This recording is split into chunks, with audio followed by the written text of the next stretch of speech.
Hi, it's Fias Tarot. Hello, all signs. So, messages, energy check-ins, prediction, gabay. So, yes. Oo, yan lagi inaabangan para tong ang tawag dyan, horoscope, everyday, no? Daily horoscope.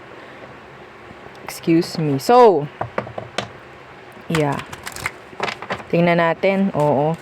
Pero, syempre, before tayo mag-start, kung hindi ka pa nakakapag-subscribe, please do subscribe and hit the notification bell para lagi po tayo maging updated sa mga mangyayari pa lang. And again, kung may tanong po pagdating sa private reading and sa ating mga charms and iba nating items, yeah, just message me. Okay? So, yung boses ko, oo. Anyway. Again, yes, sa mga bago dyan, oo. Ito yung ating cord cutting. So, si cord cut po ang nag-aalis ng mga blockages ninyo. Okay, na nagkokos ng delays. Nagkokos ng mga kaalatan sa buhay. So, yun po. No, tatanggalin natin yon sa pamagitan ng cord cutting. Okay, so yes, pangkalahatan.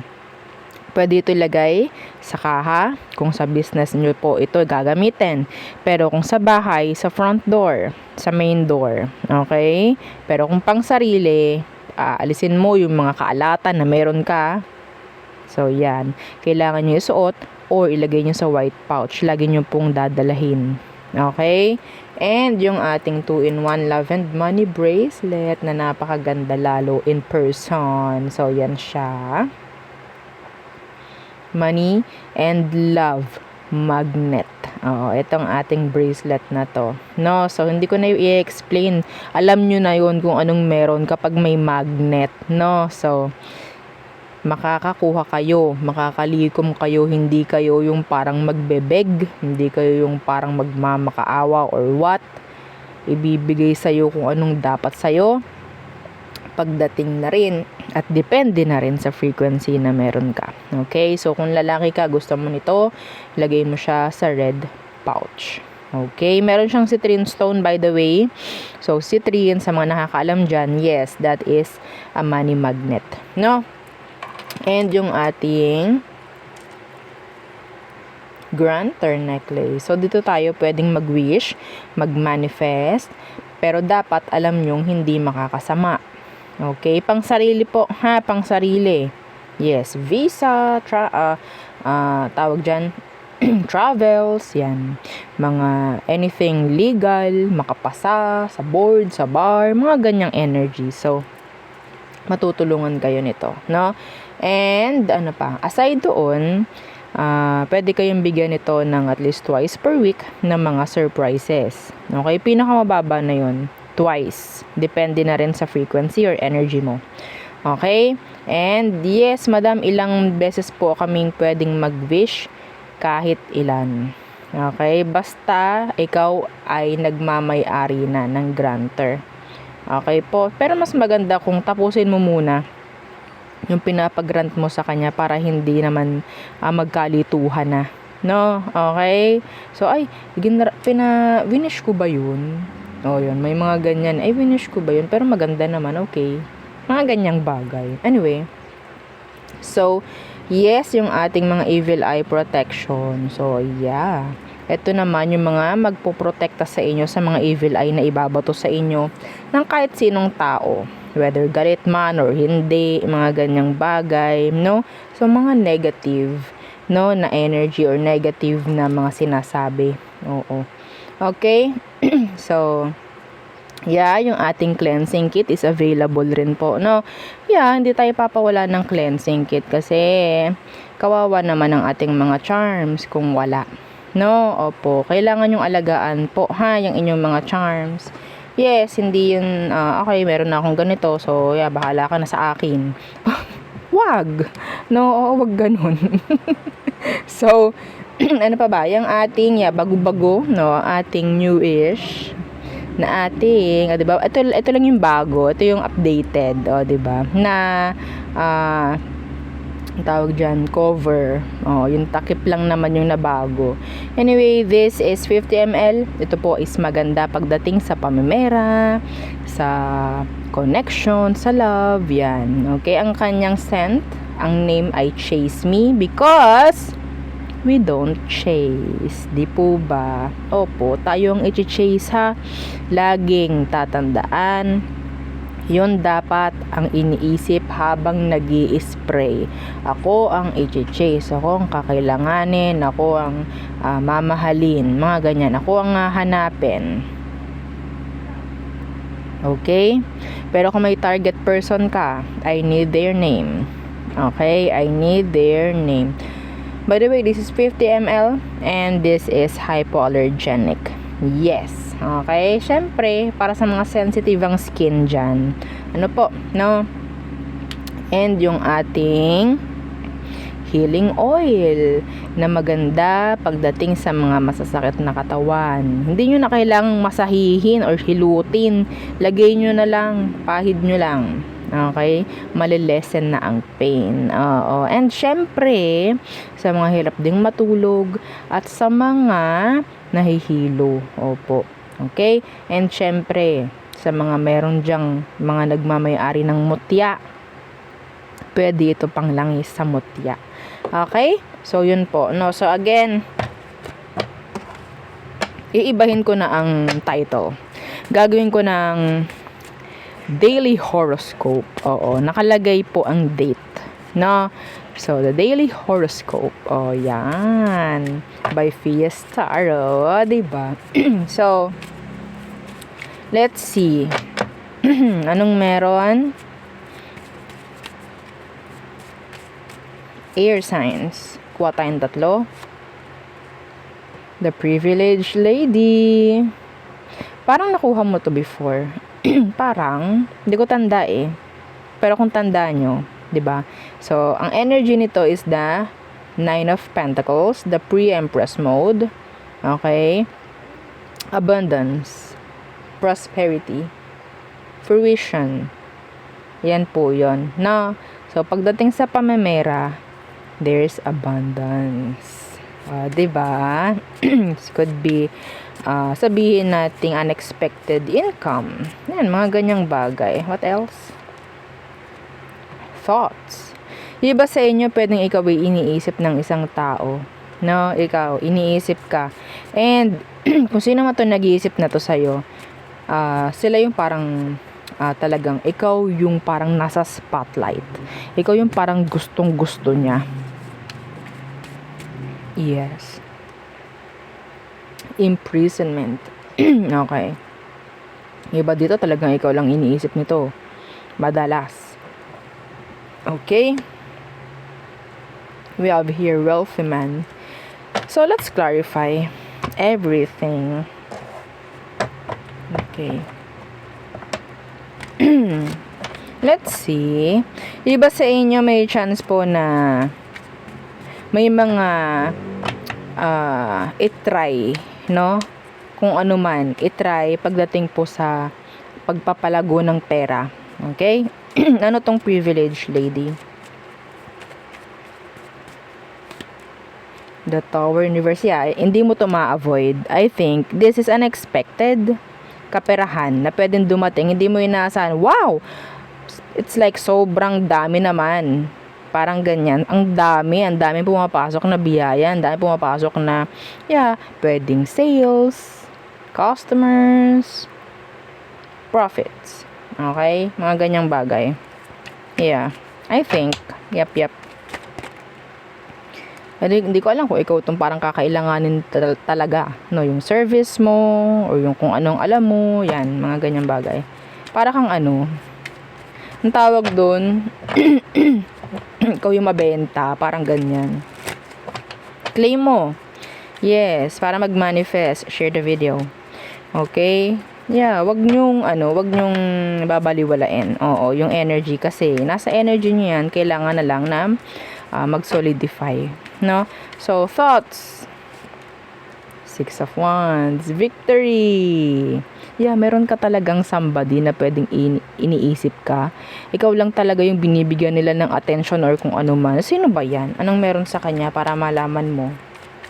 Anong meron sa kanya? Yung iba dito parang ina-admire talaga eh, na-idol, parang ganyan. Some of you, ikaw itong pinapanood, parang ganyan. No? Yeah, the Ten of Cups. The Ten of Cups.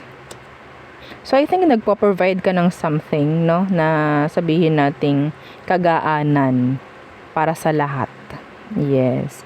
And ikaw lang yung parang takbuhan. Ikaw lang yung nakakapagbigay sa kanila ng kagaanan in terms of, sa energy nila, happy feel, parang ganun. Anyway. So, sino ba to? Sabihin nating close. Okay? Close. Hindi to naiiba. Yeah, hindi siya naiiba. Pwedeng relatives or pwedeng talagang malapit na malapit sa'yo. Yeah. Meron ding nagwi-wish na sana maging okay ka. Okay? Sana magwagi ka. Yan. May mga nagdarasal ng ganyan para sa'yo. Air signs. Yes. So, imprisonment. What's with this imprisonment? The Four of Cups. So, ito, nakakulong ito pagdating sa iniisip. Oo. Hindi siya like literal na nakakulong. Okay, ito ay somebody, could be a water sign who's thinking of you. You're renting on their mind. Okay, you're living on their mind rent-free. Rent-free. Umaga, tanghali, gabi, hapon. Tingnan natin. Could be a Cancerian or a water sign. Hindi to nakaka-move on sa'yo. Your ex. Your ex is thinking of you. Yes, meron ditong energy ng what? The Ace of Pentacles in reverse. Ano yon? Sa mga matagal na nanonood. Specific. Ano yon? Madam, hindi ko alam. A missed opportunity. Okay, they're feeling a missed opportunity with you. So, it's like, ang dami niyang tanong. Ang dami niyang tanong. Tingnan natin kung anong next action niya. Okay? Ooh, see the devil. They're still totally obsessing. Okay? So, anong next action niya? What is their next action towards you? Parang nasa spotlight. Ikaw yung parang, a head turner. Parang ganyan. Eight of Wands in reverse. Hindi ka pa rin talaga i-message nitong taong to. They're waiting, I guess. They're waiting, thinking of you. Gulong-gulong utak niya. Hindi niya alam kasi kung paano. Hindi niya alam kung paano ang gagawin, kung paano sisimulan, anong sasabihin. Yes. Okay po. So, there. Could be a Cancerian, a Capricorn, water, fire. Could be any sign, by the way. Okay. So, we have here 12, 16, and 29. Okay. So, yun po, no? So, next. Our fire signs. So, your horoscope, diba? The mensahe, gabay, prediction. So, yan yun. Tingnan natin. Fire signs, what's for you? Kuha tayong tatlo. Fire sign placements. Okay. Toil and labor. Sudden wealth. Wow. Consistency. I'm hearing consistency. Okay? Kaya may magandang what? Biyayang darating. Oo. It's like, yeah, you deserve this, fire signs. Expectations. We have here gift. Okay. So, courthouse. Yung iba dito, may chance ng promotion or increase. Pwedeng alam mo na yon na sabihin nating mabibigyang katotohanan na. Okay? So, that's not for all, pero may ganong energy. Let's see. What's with this toil and labor? The toil and labor. Okay. Queen of Coins. Okay, nakukuha ko dito energy ng single mother or single father. Oops, kunin ko yun. The Five of Swords. Okay, so, Iwasan nyo yung ma-stress. Okay? I'm hearing stressing out. Excuse me. Yeah. So, kasi pwedeng magkasabay-sabay eh. Magkasabay-sabay the work, kung ano man ang meron sa inyo sa pamamahay nyo. Yeah, nandun yung stress. Okay? Pero, wag mong kalimutan, no? Oo, na ikaw ay magpahinga kahit papano. Mga ganyang bagay. Pero, yeah. Sabihin natin, tingnan nga natin. Kasi, nakukuha ko talaga dito is parang conflict. Iwasan mo na maging available palagi kung sakali man para hindi ka madoblihan ng gawain. Fire signs. Iwasan nyo na maging available palagi, lalo na po sa workplace. Naririnig ko dito, baka mamaya meron kayong kailangan puntahan pagdating sa anak nyo, dapat naka-leave ka na or whatsoever, or kailangan mo makapunta ng school kasi ganto, ganyan, and then mapapasagot ka sa, ay, okay, sige, ako na yung bahala sa OT, ako na yung bahala dun sa absent, sige, ako na ang pupwesto. Kawawa naman, di ba? Hindi ko alam Okay, huwag ka masyadong maging available hanggat maaari. Yeah. Kasi di ba? Lalo na kung malilit pa yung anak mo. I'm saying specific messages here. Lalo na kung malilit pa yung mga anak mo. Yeah. Kasi mas kailangan ka niyan. Di ba? Nakakaawa naman kung mga kaklase niya nandun yung mga magulang. Kung kaya mo naman, di ba? Kung kaya mo naman. Pero yun ang advice. Yun ang nakikita ko, pwede kasing magkaroon ng conflict pagdating po sa time. Okay, sa pagmamanage ng time. Next, sudden wealth.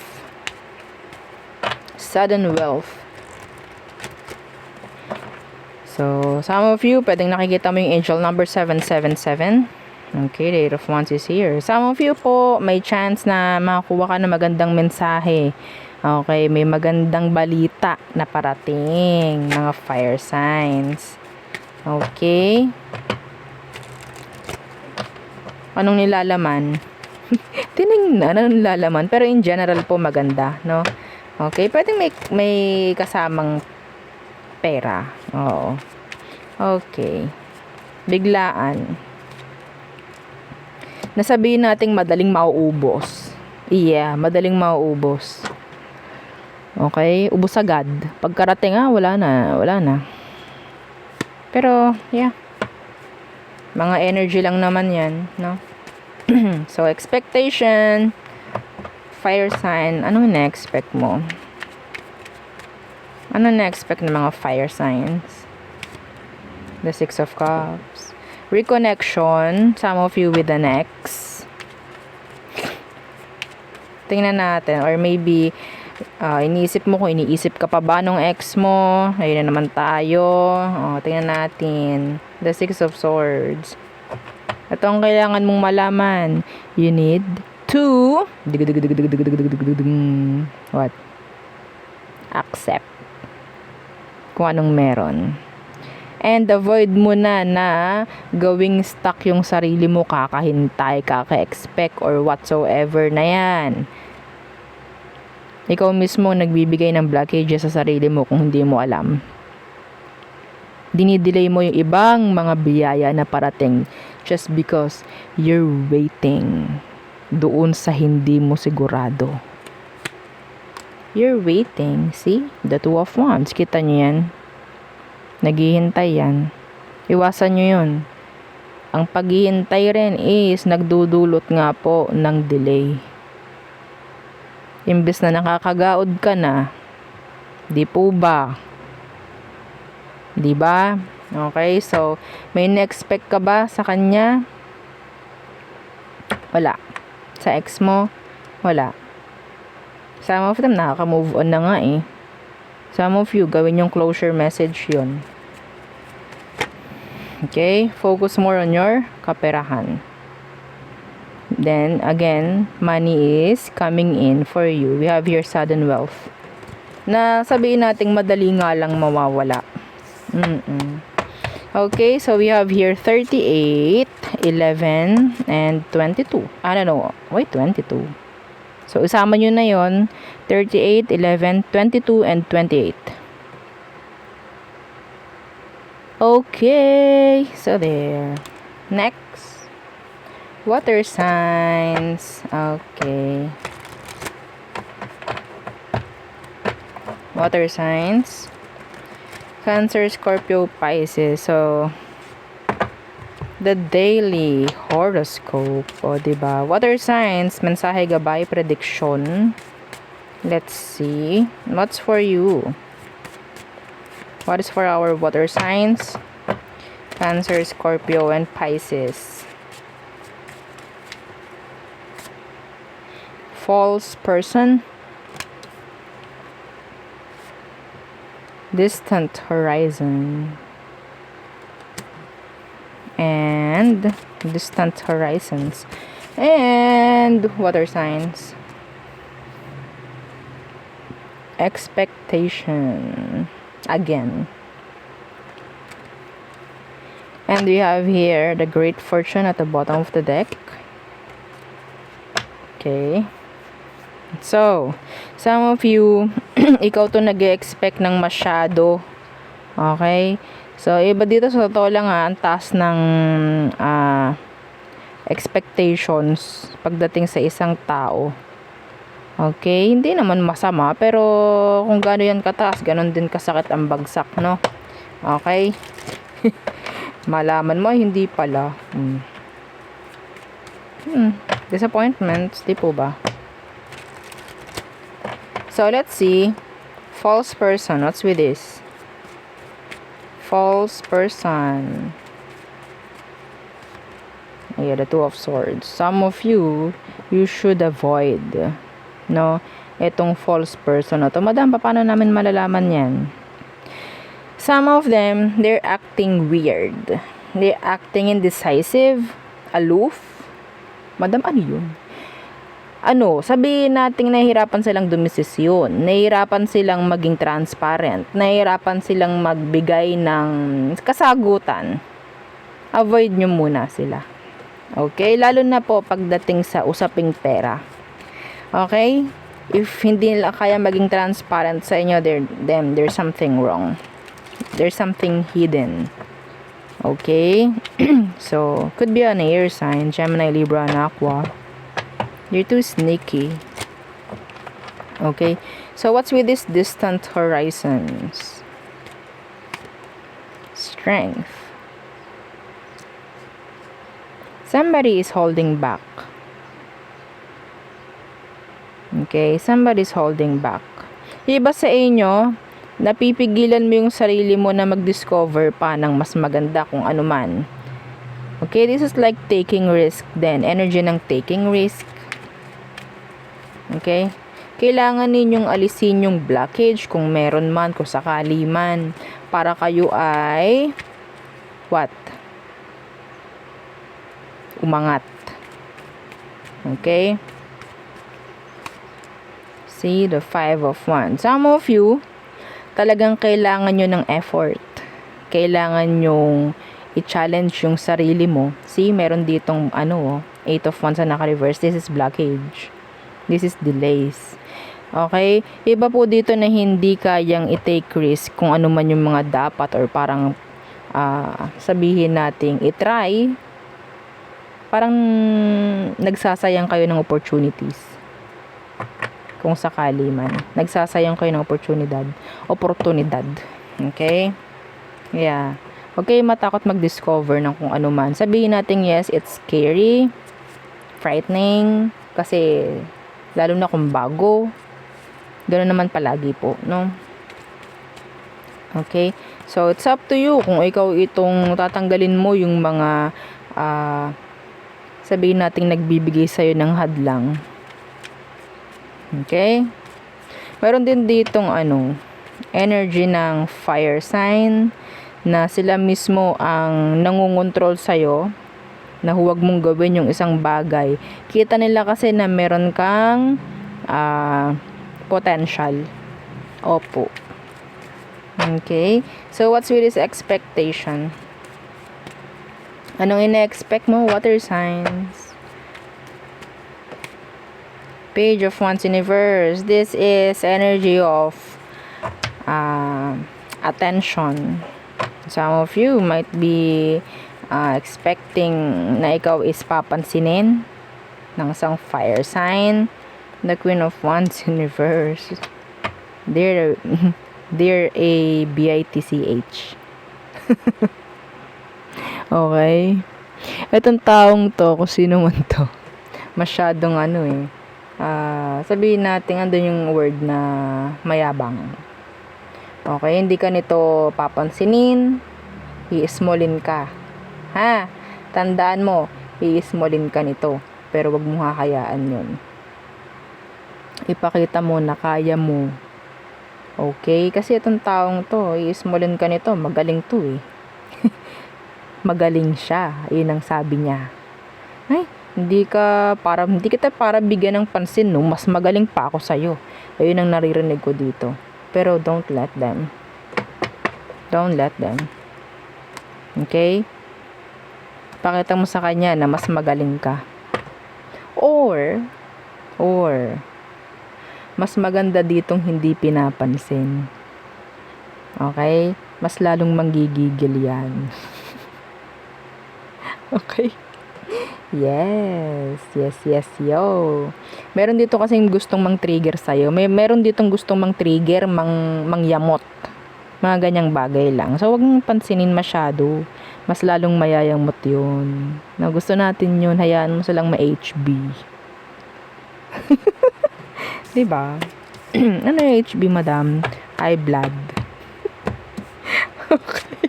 So, 8, 36, and 28. Okay. So, yan po. No. So, next, ang ating mga earth signs. Oo. So, how are you, earth signs? Again, don't forget to like, share, and subscribe. And para makapag-manifest, no, ng energy is, kailangan yung mag-share ng video. Share nyo yung video. Ganun lang naman kasimple.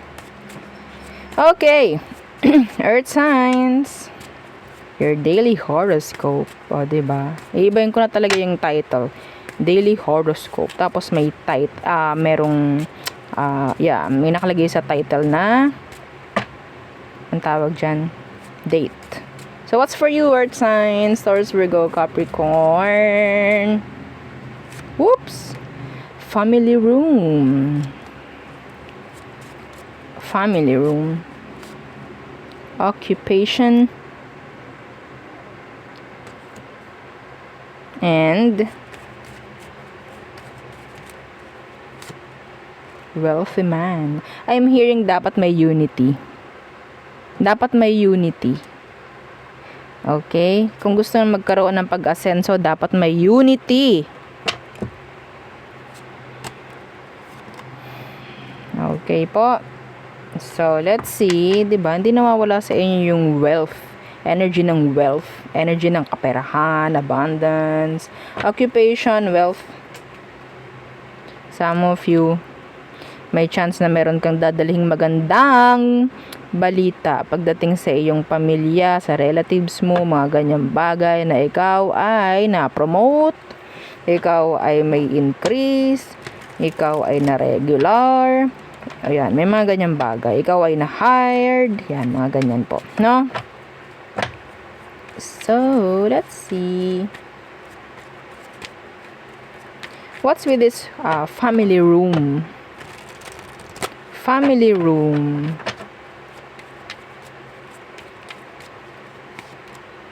Five of coins.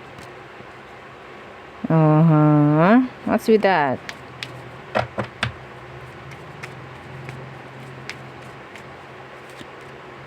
Temperance universe. This is fairness, actually. Yeah, fairness.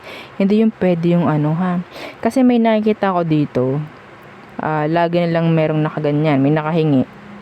Pero sila naman, wala naman silang may provide kapag ikaw ang nangangailangan. Being fair. Okay?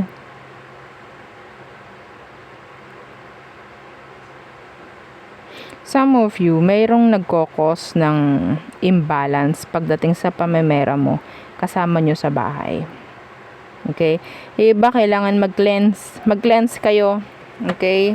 Na-advisean ko ang mga earth signs na mag-cleanse ng kanilang mga pamamahay. Energetically, cleansing, smudging. Okay? So, para magkaroon ulit ng balanse po, no? Okay, so what's with this occupation? Occupation. Occupation.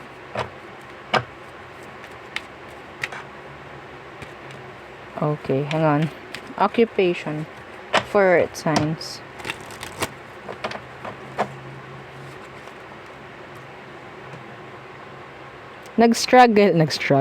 Striving, work hard ka ba? Earth signs, alam mo ba yon na ikaw ay talaga nagpagod pagdating sa trabaho, naging consistent ka, magandang tawag dyan, naging performance mo, then there's something good coming in pagdating dyan sa occupation. You have there the Wheel of Fortune. So, there's luck pagdating po sa pinagtatrabahuhan or something. Kung ano man po yung pinag-exertan mo ng effort ngayon pagdating po sa pamemera. This is so nice. That's so nice. Kita niyo yung struggle ko kanina bago ko makuha yun. Yung energy ng Wheel of Fortune, ilang beses ako nag-shuffle. Kasi parang hindi ko agad nakukuha. Pero naging consistent lang. Yun yung energy na to. Okay, yung hindi talaga sumuko. Yung consistent talaga, naging matyaga. This is for you. That's for you. Okay, the Wheel of Fortune. You deserve this, earth signs. You deserve this. Ten of Swords in reversed. See, wala nang pain. This is like, okay, ito na yung pagkakataon talaga na masasabi nating, okay, makakahinga na ako ng maluwag. Makakahinga na ako ng maluwag. Yeah. Hindi na, sabihin nating, ando na yung energy na makakapag-settle ka na. Okay? Ito yung mensahe para sa'yo. Ito yung mensahe para sa'yo. So, nakadikit pa yung wealthy man dito. Deserve mo yun, earth signs. Again, share the video. Yeah. So, what's with this wealthy man? Wealthy man for earth signs. Some of it, this could be a businessman, businesswoman, yeah, business owners. Anong sabi ko? The Ten of Pentacles. Money is coming in. Money. Diba? Oh, so wealthy man and the Ten of Pentacles. So, anong masisay mo? Ay, naku, madam, sana nga. Wag ka magsabi ng sana. Okay? I-claim mo. Ay, oo naman, madam. Like that. Ay, oo naman, madam. Oo naman. Ako yan. Sa akin yan. Ganon. Okay? Wag mo sasabihin sana kasi parang may doubt ka pa. Ten of Cups. Happiness. Diba? Energy ng settle. Magse-settle. Yeah. This is nice. Makakapag-provide ka, hindi lang sa sarili mo, sa iba. Hindi po ba? So, yung iba sa inyo, may chance na talagang ganito. Masarap kasi talagang tumulong, no? Yes. Lalo na kung, may kakayanan ka naman, so baka tayo magdadamot. Diba? So, hindi lang yan, meron pa dito. The Ace of Cups. Energy po ito ng new person coming in if you're interested. And this is overflowing joy, happiness. 'Di ba? Ito 'yun. Yes. Ang energy nito is what? Being what? Naku, tagal na nating nagre-reading, hindi pa alam nung iba. Ang Ten of Cups po is energy po yan, acceptance. Acceptance, happiness. Yan yun. Some of you, may malaking pagbabagong pwedeng dumating sa buhay mo talaga. Hindi mo inaasahan, earth signs. This is not for all, I guess. Pero may makakakuha ng gantong energy. This is so nice. Meron kang angel number, 10, 10, 10. That is completion, changes, enough with the pain. Tapos na ang mga pasakit na bumaliktad na yung 10 of swords mo. Tapos na mga pasakit, ito na yung oras para maging okay na, maging masaya. In terms of kaperahan, in terms of emotion. This is so nice. Yes. Again para mag-manifest, share mo yung video. Okay? Wala namang masama. Okay? Meron din ako nakikitang energy ng merong award. Okay? May ma-awardan. And I think you deserve that. So, we have here 21, 34, and 13. Okay? So, yan po yung mga numbers for you. So, again, yun ang aking reading for you, all signs. Again, please don't forget to like, share, and subscribe, and follow our FB page. And, syempre, yung sa nating YouTube channel na nasa description box below. Again, thank you. Goodbye.